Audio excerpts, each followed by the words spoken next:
Good morning. आपल्या YouTube चॅनलला मी सर्वांचं मनापासून स्वागत करतो. आज आपण पाहणार आहोत अतिशय महत्त्वपूर्ण टॉपिक, तो म्हणजे अपूर्णांकाचा गुणाकार आणि भागाकार. अपूर्णांक म्हणजे काय ते आपण समजून घेतलं, त्याचे प्रकार काय आहेत ते आपण लक्षात घेतले, बेरीज आणि वजाबाकी कशी करायची ते सुद्धा आपण कन्सेप्ट पाहिले. आता आपण पाहणार आहोत अपूर्णांकाचा गुणाकार आणि भागाकार काय असतात.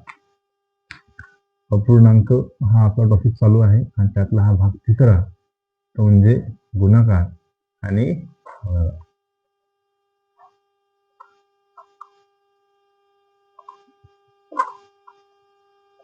आपले जे गुणाकार आणि भागाकाराचे नियम आहेत ते नियम सेम या ठिकाणी काय होतील, वापरल्या जाणार आहेत. म्हणून एकदा जे काही गुणाकार व भागाचे नियम आपण याच्यावर व्हिडिओ बनवलेला आहे तो व्हिडिओ निश्चित पहा.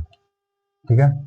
अपूर्णांक म्हणजे फ्रॅक्शन आणि फ्रॅक्शनचं आपण मल्टिप्लिकेशन आणि डिव्हिजन म्हणजे गुणाकार आणि भागाकार पाहणार आहोत. ठीक आहे. गुणाकार पहा काय असतं, गुणाकार कसा करायचा.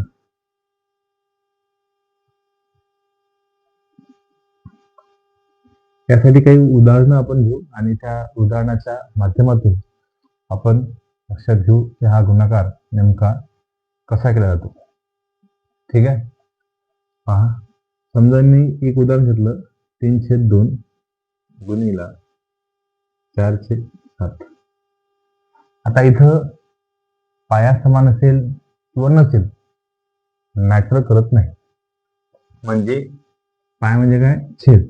छेद समान असो किंवा असमान असो याच्याशी गुणाकाराचं काही घेणं देणं नाही आहे. ओके. गुणाकार करत असताना छेद समान असलाच पाहिजेत किंवा असमान असला पाहिजे याची काहीच अर्थ नाही आहे, तो कसा असू द्या. ठीक आहे. आता इथं तुम्ही पाहू शकता की आपला जो छेद आहे इथं 2 आहे पहिल्या अपूर्णांकात, दुसऱ्या अपूर्णांकामध्ये छेद 7 आहे. ओके.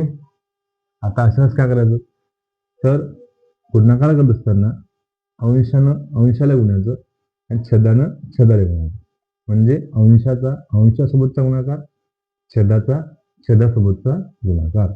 बस, म्हणजे हा होईल 3 गुणिले 4 अंशाचा गुणाकार आणि खाली 2 गुणिले 7. पहा, गुणाकार करणं अपूर्णांकाचा किती सोपा आहे. ओके. वरचा वरचा गुणाकार भागिले खालचा गुणाकार, म्हणजे अंशाचा अंशासोबतचा गुणाकार, अंशाचा अंश गुणिले अंश आणि खाली छेदाचा छेदासोबतचा गुणाकार. एवढं साधं सोपं ते पद्धत असते, वरचा खालचा. ठीक आहे. वरचा गुणाकार करण्यासाठी आपल्याकडे अंश होता 3 आणि इथं होता 4, तर त्या दोघांचा गुणाकार केला आपण खाली भागिले. छेद आहे 2, इथं छेद आहे 7, त्याचा गुणाकार केला 2 गुणिले 7. आता काय होईल, त्या दोघांचा गुणाकार करा, 3 चुक 12 आणि याचा बेसाठी 14. बरोबर आहे. आता या अपूर्णांकाला आपण संक्षिप्त रूप देऊ शकतो. 12च्या अर्धे 6 होतात आणि 14च्या अर्धे 7 होतात. संक्षिप्त म्हणजे त्याला 2 आपण डिवाइड केलं वर आणि खाली. ठीक आहे.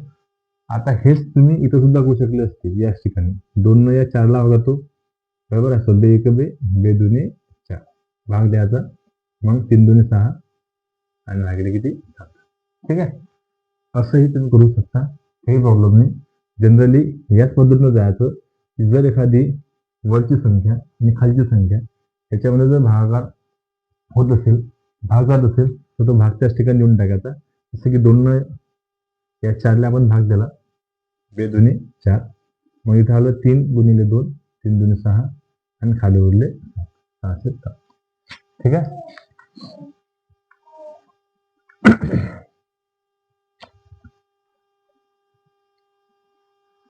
नेक्स्ट उदाहरण घेऊ आपण पुढचं. 28/45 गुणिले 7. ठीक आहे. गुणाकार आपल्याला करायचा आहे, तर आपण वरचा आणि खालचा गुणाकार करणार आहोत. वरचा वरचा म्हणजे या दोघांचा आणि खालचा खालचा म्हणजे या दोघांचा. ठीक आहे. 28 गुणिले 9 आणि 45 अंशाचा अंशासोबतचा छेदाचा छेदासोबतचा गुणाकार झाला. सॉरी पुढे झाला. आता काय कराल तुम्ही इथं पाहायचं की बाबा भाग जाते काय. 9 45 ला भाग होते, 7 28 ला भाग जाते. ओके. वरच्या संख्या पाहायचं, त्या वरच्या संख्येनं खालच्या संख्येला भागते काय ते पहा, किंवा खालच्या संख्येनं वरच्या संख्येला भाग जाते काय तेवढं फक्त पाहायचं. जसं की आता इथं 9 आहे, या 9 या 45 ला भाग होते. 9 1 9 आणि 9 5 45. या 7 28 ला होते. 7 1 7 7 4 28. तुम्ही हेच पद्धत इथं डायरेक्ट करू शकले असते. 9 45 ला भाग होते आणि 7 28 ला होते. हे आपण सिम्प्लिफिकेशन मध्ये करणार आहोत. ठीक आहे. तर इथं काय उरलं, इथं उरला 4, इथं उरला 1. 4 1 4 आणि खाली 5 गुणिले 1 म्हणजे 5. आपल्याला अपूर्णांक भेटला 407. तुम्ही इथं 28 गुणिले 9 आणि खाली 45 गुणिले 7 करू शकले असते. हा गुणाकार करून तुमचं शेवटचं उत्तर इथं मिळालं. पण काय आहे, 28 गुणिले 9 करणं आणि 45 गुणिले 7 करणं हे थोडीशी लेंथची प्रोसेस आहे आणि टाइम खाऊ पद्धत आहे. त्याच्यामुळे आपण काय करणार आहोत, जर भागात असेल तर भाग देऊन टाकायचा आणि जे काही उरले त्याचा गुणाकार करा. ठीक आहे. चला पुढचं उदाहरण आपण पाहू आता.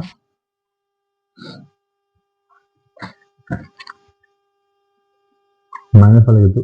-65 -15 गुणिले -38 39 इज इक्वल टू किती. ठीक आहे. मग आपण जे नियम शिकलोय गुणाकाराने भागाकाराचे तेच नियम इथे लागणार आहेत. ठीक आहे. मग आता इथे पहा, हा जो अपूर्णांक आहे या अपूर्णांकामध्ये मायनसचं साईन किती वेळ झालं, 2 वेळ झालं. आणि या अपूर्णांकामध्ये किती वेळ झालेला आहे, 1 झालेला आहे. मग आपण काय सांगितलं होतं की मायनसचं साईन मोजा, फक्त मायनसचं चिन्ह तुम्हाला मोजायचं आहे. इथं आपल्याला पाहायला भेटते की मायनसचं चिन्ह इथं 2 वेळेस आहे. म्हणजे हा जो अपूर्णांक आहे हा अपूर्णांक धन अपूर्णांक येईल. इथे किती वेळेस आहे, 1 वेळेस आहे. म्हणजे हा ऋण अपूर्णांक येईल. ठीक आहे. असं आपण करू शकतो. आता मग डायरेक्ट मोजा किती आहे. डायरेक्ट 1 2 3 अपूर्णांक आहेत. सॉरी 3 वजाबाकीचं चिन्ह 3 वेळेस आलेलं आहे. 3 वेळेस मायनसचं चिन्ह आहे. आणि 3 वेळेस जर मायनसचं चिन्ह असेल, 1 वेळा किंवा 3 वेळा किंवा 5 वेळा किंवा 7 वेळा किंवा 9 वेळा, तर त्याचा जो फायनल आन्सर येणार आहे तर ते आन्सर असणार आहे मायनस.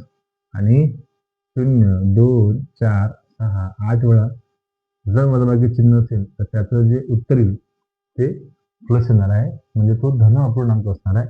इथं तुम्हाला पाहायला भेटलं 1 2 3 3 वेळा काय आहे, मायनसचं चिन्ह आहे. म्हणजे याचा अर्थ याचं जे फायनल आन्सर येणार आहे ते काय येणार आहे, मायनस आहे. ठीक आहे. असं तुम्ही जाऊ शकता. आता सेपरेट अपूर्णांक पहा. हा अपूर्णांक सेपरेट, हा अपूर्णांक सेपरेट आहे. याच्यातून विचार करा, मायनस चिन्ह किती वेळेस आहे, 2 वेळा आहे. म्हणजे याचं उत्तर प्लस येईल. ठीक आहे. आणि इथे किती वेळेस आहे, मायनसचं चिन्ह 1 वेळेस आहे. म्हणजे याचं जे आन्सर येईल ते मायनस येईल. असं सुद्धा केलं तरी चालते, काही प्रॉब्लेम नाही. आता 15 आणि 65 आहेत. 19 आणि काय 34 आहेत. तर 15 न 65 भागाते काय नाही जात. तर 5 त्रिक 15 आणि 5 13 65. 5 ला आपण भागलं 15 ले, 5 ला आपण भागलं 65 ले. 5 1 5 5 1 15 इथं 65 होते.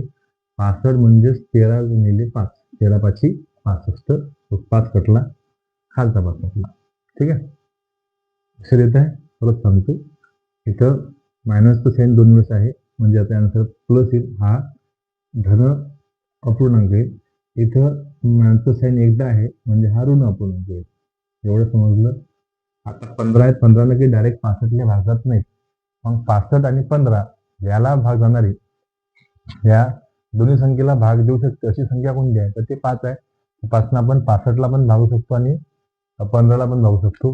कसोटी आपण शिकलोय. तर मग इथे करणार आहे 13 पाची 65 आणि 3 पाची 15 असं होईल ते.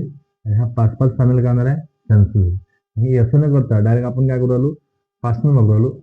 5 त्रिक 15 आणि 5 एक 5 उरला 1 झाले 15. 5 त्रिक 15 मिळाले किती 13. इथे बघा 19 एक 19 19 जुने 38 -2 आले झाले -2. आणि फायनली आता याचा जो छेद आहे तो 1 पकडा आणि वरचा गुणाकार खालचा गुणाकार आपण करू. 13 दुने 26 3 1 3.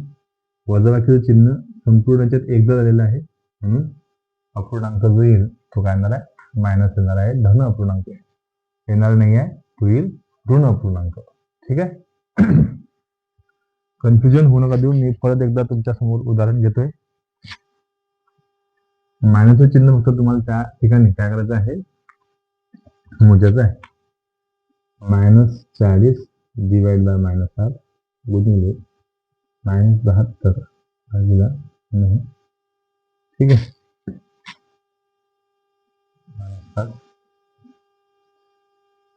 -35 बरोबर किती.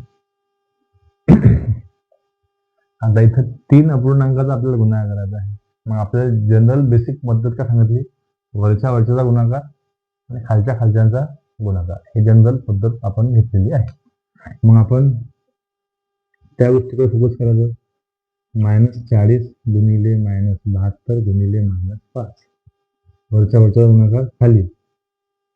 -8 गुणिले 9 गुणिले -35 खालच्याचा गुणाकार. ठीक आहे. चला आता 5 ने 35 होते. 5 1 5 5 7 35. 9 ने 72 ला होते. 7 यस 9 1 9 9 8 72. 8 ने 40 ला होते. 8 1 8 8 5 40. गेला भाग फुल टू तुमच्या लक्षात आलं असेल. आता मायनसचं चिन्ह किती वेळेस आहे ते पहा. किती वेळेस आहे, 1 2 3 4 5. किती वेळेस आहे, 5 वेळेस आहे. 5 वेळेस आहे तर काय येईल, आन्सर मायनस येईल. काय येईल, मायनस आन्सर येईल. आपल्याला समजलं. ओके. वजाबाकी चिन्ह 1 2 3 4 आणि 5. इथं वजाबाकी चिन्ह नाही आहे, इथंच आहे. तो 5 वेळा आहे. वजाबाकीचं चिन्ह जर 1 3 5 7 9 वेळा आलं तर तो अपूर्णांक किंवा त्याचं जे आन्सर आहे ते काय येणार आहे, मायनस येईल, ऋण येईल. आणि इथं उत्तर मायनस आलं. आता इथं संख्या कोणती उरली, 5. इथं किती उरली, 8. इथं किती उरला, 1. याचा गुणाकार करा. 5 8 40 40 1 40 झालं. इथं 8 कटले, इथं काहीच नाही उरलं. इथे 1 उरला असेल, इथे 1 उरला, इथे 1 उरला आणि इथं 7 उरले. 7 1 7. फायनली आपल्या आन्सर आलं -40/7 किंवा ऋण अपूर्णांक 40/7 सुद्धा आपण सांगू शकतो. ठीक आहे, काही प्रॉब्लेम नाही. तुमच्या उदाहरणानुसार झालं काय, 3 मायनसचा साईन किती वेळेस आहे त्याच्यावर फक्त तुम्हाला फोकस करणं आहे प्रॉपरली. आणि तो व्यवस्थित तुम्हाला समजला तर डेफिनेटली तुम्ही अशा पद्धतीचे उदाहरण ज्याचे सॉल्व्ह करू शकता. बेसिक काय सांगितलं मी तुम्हाला, वरच्याचा गुणाकार खालच्याचा गुणाकार. हे एक पद्धत आहे. नाही तर मग पहिले या सेपरेटला भागात असेल तर ते पाहायचं. जसं की आता इथे मायनस मायनस आहे. ओके, 2 वेळेस मायनस आहे आणि 8 नाही 40 8 1 8 5 40. 2 वेळेस मायनसचं चिन्ह होतं म्हणून याचं जे आन्सर येईल ते प्लस येईल. ठीक आहे. हा फक्त हा अपूर्णांक पण सॉल्व्ह केला एवढा गुणिले. आता हा अपूर्णांक सॉल्व्ह करू. इथं काय आहे, मायनसचं चिन्ह, इथं काय आहे, प्लसचं चिन्ह आहे. सो मायनस एकदा आहे म्हणजे याचा आन्सर काय येणार आहे, मायनस येईल. 9 1 9 9 8 72 9 8 72 म्हणजे झालं -8 गुणिले. इथे मायनस चिन्ह आहे, इथे मायनस चिन्ह आहे. मायनस चिन्ह किती वेळेस आहे दादा, 2 वेळेस आहे. आणि 2 वेळेस आहे म्हणजे याचा अर्थ याचं जे आन्सर आहे ते प्लस येईल. सो 5 1 5 5 7 35 5 1 5 5 7 35. सो फायनली ह्या सर्व वरच्या संख्यात 7 हा खाली आहे, तर वरच्या संख्येचा गुणाकार करा, याचा छेद काहीच नाही म्हणजे एक पकडायचा, वरच्या गुणाकार करा, 5 8 40, 40 1 40, चिन्ह येईल मायनसचं, खाली 7 1 मायनस चिन्ह किती वेळेस होतं याच्यात, सर्व याच्यात एकदा आहे म्हणून जो काही अपूर्णांक केला आपला तो मायनस येणार आहे. बस एवढंच तुम्हाला लक्षात घ्यायचं. म्हणून मी तुम्हाला वारंवार सांगितलं की गुणाकार आणि भागाकाराचे जे नियम आहेत त्याच्यामध्ये एकदा पाहून घ्या. सांगितलंच मी तुम्हाला की वजाबाकी चिन्ह मोजा, फक्त वजाबाकी चिन्ह किती वेळेस आलं ते जर विषम संख्येच्या स्वरूपात येत असेल तर आपलं जे आन्सर आहे ते मायनस येईल, ते जर समसंख्येच्या स्वरूपात येत असेल तर आपलं आन्सर काय प्लस येणार आहे. Got it? सो अशा पद्धतीने सुद्धा तुम्ही सॉल्व्ह करू शकता. दोन पद्धतीने तुम्हाला सांगितलं, वरच्या बाजूला गुणाकार, खालच्या खालच्याला गुणाकार करून, नाहीतर मग डायरेक्ट त्याला लागून.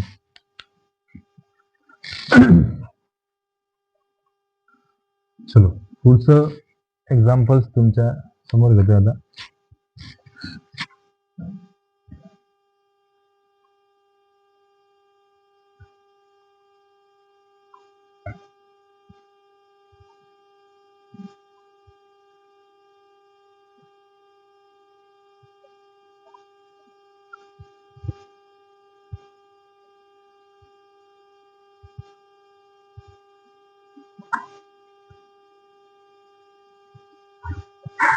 पहा, काही टेन्शन घ्यायचं नाही, आरामात सॉल्व्ह करायचं आपल्याला, व्यवस्थित समजून घ्यायचं सुद्धा आहे.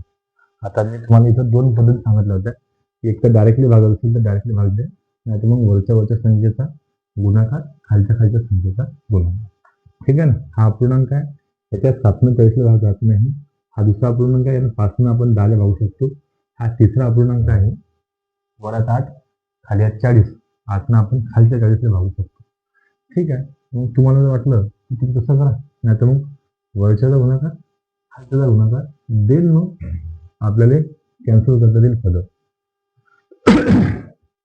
चला मेथड फर्स्ट काय सांगितली, वरच्याचा गुणाकार. आता इथं काय आहे, मायनस आहे, इथं प्लस आहे, इथं प्लस आहे, दिलंच नाही, इथं मुद्दाम प्लस दिलं. कन्फ्युजन करण्यासाठी दिलं, पण आपण कन्फ्युज होतो तरी मायनसचे चिन्ह मोजा. वर किती वेळेस आलेला आहे, एकदा झालेला आहे, तो 40 गुणिले 10 गुणिले 8 लिहून घ्या. नंतर विचार करू मायनसच्या चिन्हाचा. इथं 7 आहे, ते गुणिले काय आहे, -5, इथं -40. ओके, आता काय होईल, -40 आणि हे -40 आले, कॅन्सल झाले, चिन्हाच कटलं, मायनस कटलं, मायनस कटलं. ठीक आहे, आता इथं 5 आले होते, 5 1 5, 5 2 10, राईट. खाली कोण उरला आता, 7, 1, इथं काहीच म्हणजे इथं 1 उरला, इथे 1 आहे, इथं 2 आहे, इथं 8 आहे. चला मग काय करसाल तुम्ही आता, 1 2 8, त्याचा करा गुणाकार, 8 2 16, 16 1 16, खाली 7 1 7. आता वजाबाकी चिन्ह किती वेळेस होतो, पहा, हे इथे 1 वेळेस आहे, वर खाली इथे 1 वेळेस आहे, इथे म्हणजे 3 वेळेस आहे, 1 2 3. आता आपण म्हटलं का होतं की वजाबाकी चिन्ह ते कटले, मग आता उरलं का, फक्त एकदाच उरलं ना, वजाबाकीचे चिन्ह कटले असं म्हटलं नाही, म्हटलं तरी आपण मग शेवटी वजाबाकी चिन्ह कन्सिडर करू शकतो आणि मोजू शकतो किती वेळ चालतं. 1 2 3, 3 वेळेस आलं, कटलं म्हटलं तर किती वेळेस आलं, 1 वेळेस. आता 1 वेळेस चिन्ह की 3 वेळेस, उत्तर काय ते मायनस येते, आणि म्हणून याचे आन्सर जे आहे ते काय -16/7. हे झाली आपली पहिली पद्धत. आणि मेथड दुसरी काय सांगितली होती मी तुम्हाला, मागच्या जागेवर त्याला डिवाइड करायचा प्रयत्न करा. आता इथं 7 भाग जात नाही, म्हणून हा -40/7 दिसायचा तसा. इथं पहा, या 5 आपण 2 भागू शकतो, इथं वर प्लस, इथे आहे मायनस, मायनस चिन्ह किती वेळेस आहे, एकदाच आहे इथं, तर इथे येईल 5 1 5, 5 2 10. ठीक आहे, 5 1 5, 5 2 10, -2 आले, गुणिले इथं किती आहेत, 8 आहेत, खाली किती आहेत, 40 आहेत. ठीक आहे, तुमच्या लक्षात येते की इथं मायनस चिन्ह एकदा आहे, तर तुमचं मायनस येईल, 8 1 8, 8 5 4, म्हणजे 1 पडलं. येस, आता पुढे काय, तर मायनस चिन्ह किती वेळेस आता, 1 2 3, 3 वेळेस आहे म्हणजे मायनस येणार आहे. आता या 5 आपण 40 भागू शकतो, 5 1 5, 5 8 40. येस, इथं कोण उरला, 1. आता मायनसचं चिन्ह 3 वेळेस होतं, 1 2 3, उत्तर आलं मायनस. आता कोण कोण उरलं? 8 उरला, 2 उरला, 1 उरला. त्याच्या समोरचं मायनसच्या चिन्हाचा आपण हिशोब केला, त्याच्यामुळे त्याचा विचार करायचा नाही. 8 दुने 16, 16 एक 16, वर आले 16 आणि खाली किती आले? ठीक आहे. तर गुणाकार करताना आपण या पद्धतीनं गुणाकार करू शकतो. खूप तुम्हाला गुणाकाराची जी पद्धत आहे ते समजली असेल. एकदम सोपी आहे. अपूर्णांकाचा गुणाकार करत असताना वरच्या संख्येसोबत खालच्या संख्येसोबत आपल्याला काय करायचं असते? गुणाकार करायचा असतो. आपण बरेचसे उदाहरणं घेऊ शकतो आणि त्याला सॉल्व्ह करू शकतो. पण मी तुम्हाला पहिलेच सांगितलं की सरळ रूप द्या, हा जो कन्सेप्ट आहे त्याच्यामध्ये आपण अजून व्यवस्थित ह्या गोष्टी तुमच्या उपयोगी येणार आहेत किंवा तिथं ह्या गोष्टीची तुमची रिव्हिजन होईल. ठीक आहे, जास्तीत जास्त होईल. सो आता अपूर्णांकाचा भागाकार कसा करायचा त्याच्यावर आपण फोकस करू. एकदम सिंपल एक्झाम्पल घेतो पहिले. 4/5 भागिले 2/3. ठीक आहे. इथं हा एक अपूर्णांक आहे आणि हा दुसरा अपूर्णांक आहे. ह्या दोन्ही अपूर्णांकाचा आपल्याला भागाकार करायचा. हे चिन्ह आहे भागाकाराचं. मग भागाकार करत असताना काय करायचं ते आपण लक्षात घेऊ. इथं 2 अपूर्णांक आहेत. हा आहे पहिला अपूर्णांक आणि हा आहे दुसरा अपूर्णांक. ठीक आहे. आता याला तुम्ही किंवा बरेचसे अशा थोड्याशा वेगळ्या स्टँडर्ड सुद्धा लिहू शकता. 4/5 भागिले 2/3 किती. ठीक आहे. हाच पॅटर्न अशा पॅटर्न मध्ये सुद्धा लिहिता येऊ शकतो. काहीच विषय नाही, एकदम साधा आणि सोपा आहे. पहिला अपूर्णांक भागिले दुसरा अपूर्णांक, पहिला अपूर्णांक वर भागिले दुसरा अपूर्णांक, सेम.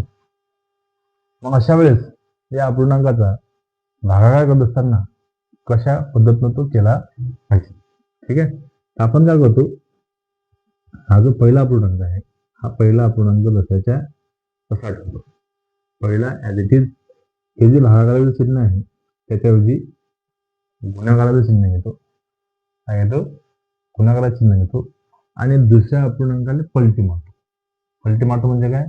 जो दुसरा अपूर्णांक आहे त्याचं छेद वर अंश खाली येतो.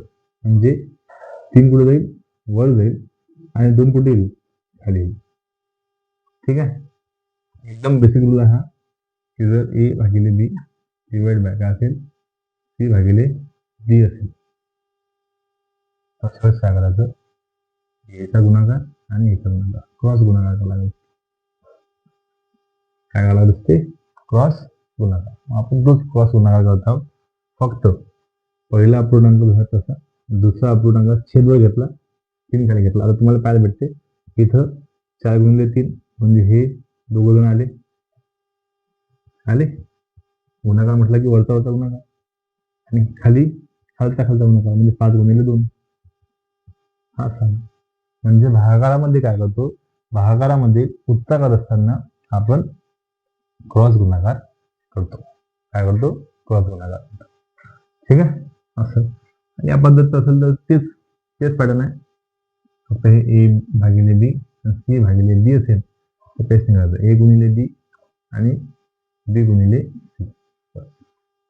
हाच पॅटर्न आपल्याला अप्लाय करायला बाकी तेच आहे. ठीक आहे ना. त्याच्यामुळे काही रोल घेताना एकदम साधं सोपं लक्षात ठेवा. पहिला अपूर्णांक जसा तसा, भागाकाराच्या चिन्हाच्या ऐवजी गुणाकार आणि दुसऱ्या अपूर्णांकाची पलटी केली म्हणजे छेदवर गेला, अंश खाली आला आणि मग वरचा गुणाकार, खालचा गुणाकार, भाग जाते काय? एस भाग जाते बे एक बे, बे दुने 4 भाग गेला, वर आले आता 3 गुणिले 2 म्हणजे 3 दुने 6 आणि खाली किती उरले? 5. ठीक आहे. यालाच आपण शॉर्टकट तुम्हाला सांगितलं कोणता गुणाकार करताल? क्रॉस गुणाकार करायचा. इथं सुद्धा तसंच करू शकतो आपण. हा ए आहे, बी आहे, सी आणि डी आहे. पहिल्याचा चौथ्या सोबत गुणाकार, पहिल्याचा चौथ्या सोबत आणि दुसऱ्याचा तिसऱ्या सोबत. दुसऱ्या नंबरले कोण आहे? 5. 3 नंबरले कोण आहे? 2. झालं. बे एक बे, बे दुने 4, 3 दुने 6 आणि खाली 5. एका लक्षात पहा. तर सोपं तुम्हाला समजलं. पहिला अपूर्णांक जसाच्या तसा भागाकाराच्या ऐवजी गुणाकार याची पलटी मारा, वर 3 खाली 2. ठीक आहे. म्हणजे जो दुसरा अपूर्णांक होता त्या दुसऱ्या अपूर्णांकाला छेद वर अंशाखाली हा बेसिक कन्सेप्ट आहे. अशा पद्धतीने आपण सॉल्व करत असतो. तर बे एक बे, बे दुने 4 आणि मग 3 दुने 6 आणि खाली 5 एक 5. ठीक आहे. आपण डायरेक्ट शॉर्टकट काय करू शकतो, क्रॉस मल्टिप्लिकेशन. भागाकार असताना याचा करायचा क्रॉस मल्टिप्लिकेशन करायचा. म्हणजे 1 2 3 4 हे पहिल्या नंबरची संख्या, दुसऱ्या नंबरची, ही तिसऱ्या नंबरची आणि ही चौथ्या नंबरची. पहिल्याचा चौथ्या सोबत आणि दुसऱ्याचा तिसऱ्या सोबत गुणाकार करायचा. त्याला आपण क्रॉस मल्टिप्लिकेशन म्हणतो आणि आपला आन्सर भेटते. पहा, क्रॉस मल्टिप्लिकेशन केलं 4 त्रिक 12, 5 दुने 10. याला संक्षिप्त करा. 12च्या ऐवजी 6, 10च्या ऐवजी 5. ओके. क्रॉस मल्टिप्लिकेशन करून सुद्धा आपण त्याचा भागाकार करू शकतो. बेसिक हे असं आहे. क्रॉस म्हणून तुम्ही शॉर्टकट सॉल्व करू शकता. ठीक आहे. चलो नेक्स्ट पुढचे एक्झाम्पल आपण घेऊ.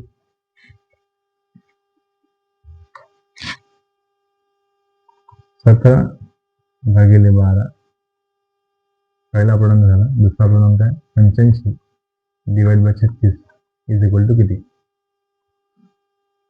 बरोबर किती येतील पाहूया. पहिला फ्रॅक्शन ॲज इट इज, डिवाइडच्या ऐवजी मल्टिप्लिकेशन. ओके. डीआर जो आहे तो वर आणि हा जो येणार आहे, येणार म्हणजे अंश आहे, तो कुठे येईल खाली येईल. बेसिक पद्धत. ठीक आहे. आणि मग या 12 ने 36ला होते काय जाते डायरेक्ट भाग द्या. नाही तर मग पहिले वरच्या वरच्याचा गुणाकार, एक स्टेप मोर, खाली छेदाचा गुणाकार. आता डिवाइड करा. 12 एक 12, 12 त्रिक 36, 17 एक 17, 17 पाची 85, 17 पाची किती 85. आणि फायनली वर उरला 3 खाली उरला 5 आणि झालं 305. ठीक आहे. दुसरी पद्धत काय सांगितली होती, क्रॉस मल्टिप्लिकेशन. 17 गुणिले 36 भागिले 12 गुणिले 85. ठीक आहे. आणि आता तेच मग 17 पाची 85, 12 त्रिक 36, फायनली 305. 305 हे काल आपलं आन्सर आलं. सो होप तुम्हाला चांगल्या पद्धतीने हे लक्षात येत असेल, समजत असेल की आपण भागाकार कसा करायचा अपूर्णांकाचा. ओके. एकदम बेसिक कन्सेप्ट आहे. तर तो तुम्हाला चांगल्या आणि व्यवस्थित पद्धतीनं समजला पाहिजे. ठीक आहे. आता पुढचं एक्झाम्पल घ्या. -84 -75 डिवाइड बाय -14 भागिले 15 बरोबर किती. हा आपला मानस क्वेश्चन आहे. याचं काही काम नाही. मी तुम्हाला पहिले सांगितलं, फक्त दिलेल्या एक्झाम्पल्स मध्ये मायनसचं चिन्ह किती वेळेस आलं तेवढं पाहायचं झालं. तेवढं पाहून बरोबर काय कराल तुम्ही चिन्ह सिलेक्ट करायचं की आपला जो आन्सर आहे, आपलं जे आन्सर आहे ते आन्सर प्लस येईल की मायनस येईल. बस एवढंच आहे. ठीक आहे. मायनसचं चिन्ह 1 3 5 7 9 वेळेस आलं तर उत्तर मायनस येईल. वजाबाकी चिन्ह म्हणजे मायनसचं चिन्ह 0 2 4 6 8 वेळेस आलं तर उत्तर प्लस येईल. बस एवढाच कन्सेप्ट आहे. बाकी काहीच नाही. इथे किती वेळेस आला 1 2 3 उत्तर काय येईल मायनस येईल. एवढं समजलं आता नाही. मग पहिले हे मायनस 2 वेळेस आले आहेत म्हणून इथं 84 75 है ना प्लस येईल. इथं काय एकदा आलेला म्हणून मायनस येईल. असं करू शकता. आता डायरेक्ट तुम्हाला सांगितलं डायरेक्ट काय 1 2 3 मेजर करा, मोजा फक्त. वजाबाकी चिन्ह किती वेळेस आलेला आहे, गुणाकार असो की भागाकार असो 3 वेळेस आलेला आहे. उत्तर आपलं विषम संख्येसोबत आलेलं आहे मायनसचं चिन्ह, त्याचं उत्तर मायनस येईल. Got it. 1 मायनस देऊन टाका.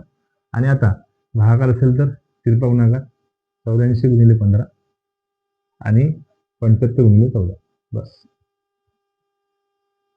ठीक आहे. काय नाही मायनस असतात कसे करायचे 15 एक 15, 15 पाची 75, 15 पाची किती 75 आले. आता इथे किती आहेत 84 आहेत आणि आहेत 14 खाली. 14 पंच 70, 14 सक 84. 14 सक 84. काय आन्सर मग 6 डिवाइड बाय 5. वॉट इट याच्या लक्षात तिथे बघणार करा. ठीक आहे. आन्सर काही अडचण असली निश्चित सांगा. काही एक्झाम्पल मी तुम्हाला देतोय, निश्चित त्याचे आन्सर करायचा प्रयत्न करा.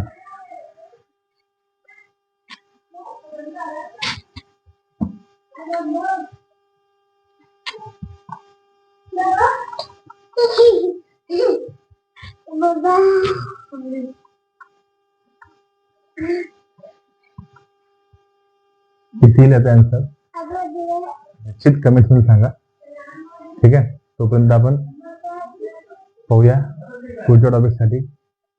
गुणाकार भागाकार नंतर विचित्र अपूर्णांक, अपरिचित अपूर्णांक हा जो कॉन्सेप्ट आहे त्याच्यावर आपण फोकस करू. Children good bye, have a nice day. Thank you so much.